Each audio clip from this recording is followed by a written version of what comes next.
97 kuya. Wala po. Ay, nilipat na doon pero di pa nag-operate. Wala pa. 95-91 lang.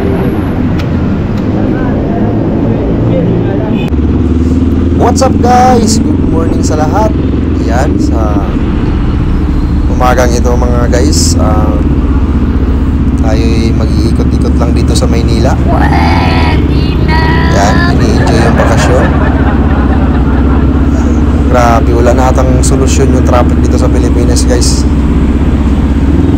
Talagang ikaw na lang yung mag-a-adjust. Habaan mo na lang yung pasensya mo dito sa Pilipinas kasi napaka-traffic talaga dito. Ayan o, mag-ingat po sa lahat ng mga motorista dyan dahil delikado, napaka-delikado pong magmotor. Yan, wag pong wag pong magmamadali sa kalsada. Wag singit ng singit. Traffic. Yan, sana all may angkas. Wala tayong angkas guys. Yan, so nandito ako sa may Mindanao Avenue. At ikutin ko lang yung Mindanao Avenue. Ay, pupunta ako ng guys, pupunta ako ng Santa Mesa. May pupuntahan ako dun. Yan, nag-umpisa na yung traffic. Si ate nakabalot pa ng plastic ko. Yan. Masarap ang motor guys, kaya lang pag mainipin ka sa traffic ay hindi ka pwedeng magmotor. Ang gadahan kasi pag nagmumotor ka, may iwasan mo din yung masyadong traffic kasi pwede kang sumingit-singit eh. Pag kotse kasi yari ka talaga sa traffic, hindi ka talaga makaiwas. Yan, so maluwag na. Yan guys, paggasolina muna tayo dito sa Petron. Yung pinapagasolina ko dito guys sa motor ko ay yung high octane na kulay blue, yung 97 at yan.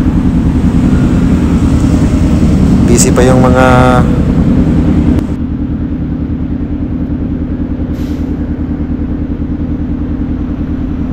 papunta na si kuya guys. Yan. 97 kuya.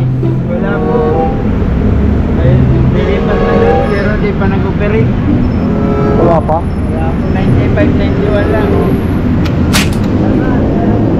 Pero 97. Isang linggo pa siguro yun. Sige, salamat.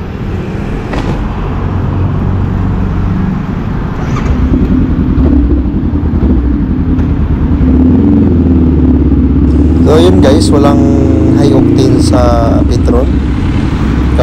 Kaka-deliver lang daw, tapos hindi pa daw naisalin sa tangke. Kunti nila yung gas ko, 2 bars na lang. Ayaw ko kasi maubusan ng gas yung motor ko. Yan, maghahanap na lang tayo ng ibang Petron guys. Struggle talaga ako dito sa Mindanao Avenue kasi pangit ang kalsada, hindi kasi nila inayos agad. Maliit yung gulong mo dito, naku, mag-ingat-ingat ka talaga kasi sisimplang ka talaga dyan. Malalim yung iba eh. Yung bilis nasubukan ko, nakamiyo ako, tapos malakas yung takbo ko, biglang gumiwang-giwang yung miyo. Pumasok yung gulong dun sa may mga butas-butas. Pangit. Yan guys, di masyado traffic kasi maaga pa. Mamaya-maya traffic na to sobra. Dito na tayo guys, banda sa may Visayas Avenue. Pulimlim, parang masama yung panahon.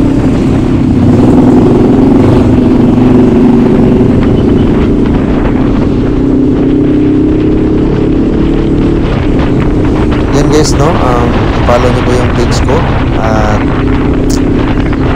para updated ko kayo sa mga post na bago. Kung gusto nyo yung ganitong content na mga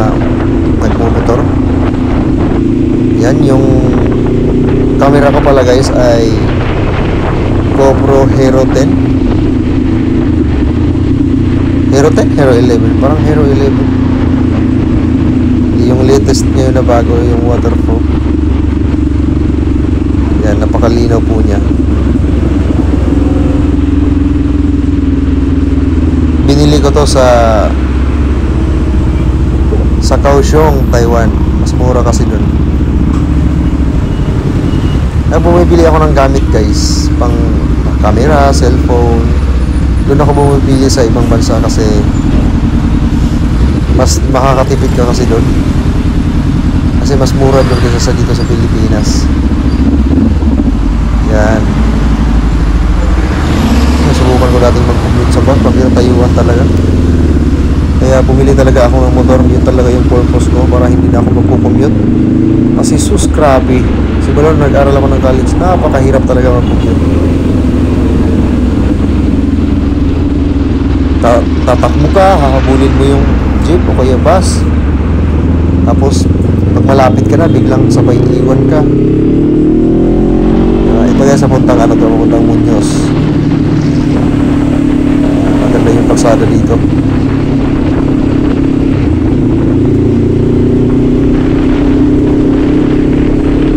Ang ganda ng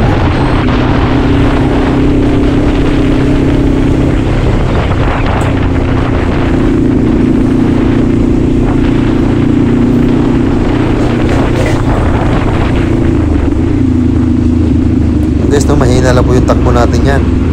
41, 60, 80, ganyan lang yung takbo natin. Takbo po ilan tayo guys. Grabe si kuya, sana all may narinig ako na isang kwento. Masarap daw mag-angkas kasi pag angkas ka daw, kahit sino-sino lang daw yung i-angkas mo, kahit sino-sino din yung sasakay sa'yo. Meron doon.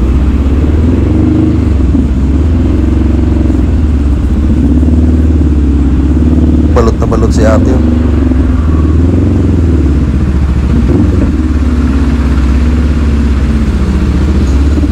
Yan, dito sa stoplight kasi dami kong makikita ditong pasaway. Kahit nakapula yung red light, pambihira. Bumubulusok pa rin. Oo, ang dami ko nakikita, mga kasabayan ko mga motor. Kahit naka-red light yan, pambihira. Tatawid yan. Napakadelikado, wag nyo yung gagawin guys. Pag naka-red light talaga, hinto ka talaga. Kasi may posibilidad na may mabilis na takbo. Tapos ikaw, mag-beating the red light ka. Sa pool mo talaga yun. Kaya, kung maaari, huwag talagang magmadali. Kalma lang. Yan. Kung may gustong sumingit, singitin mo. Yan. Magbigay ka ng daan sa iba ba? Hindi yung puro ikaw na lang.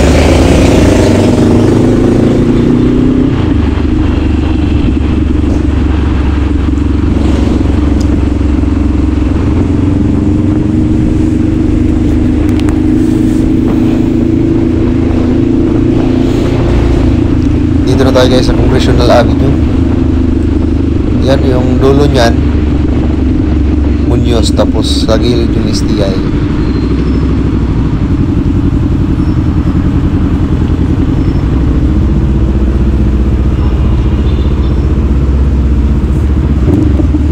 Nangangawit yung kamay ni kuya.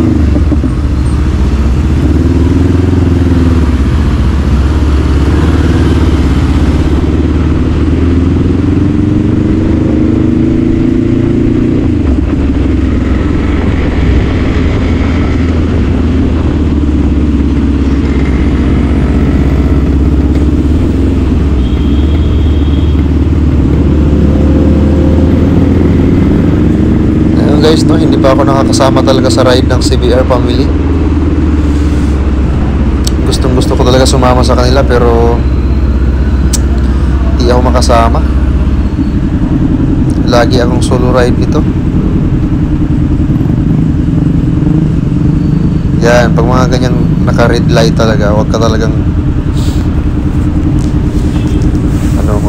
tumawid. Hintayin mong mag-green light bago ka tatawid. Diba? Napakalinaw talaga ng GoPro guys, promise. Yung Insta360 maganda din yun, pero sa tingin ko parang mas maganda itong GoPro eh. Kasi pag halimbawa nakakunik siya sa cellphone mo, tapos yung video i-transfer mo sa cellphone mo, hindi mababago yung ano niya, yung linaw niya, ganun pa rin.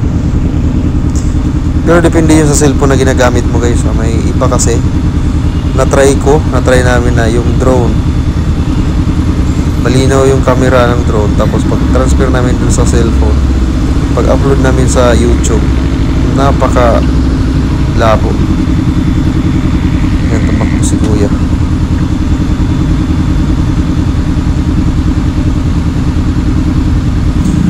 Tagal naman ng ano, stoplight talaga dito sa ano.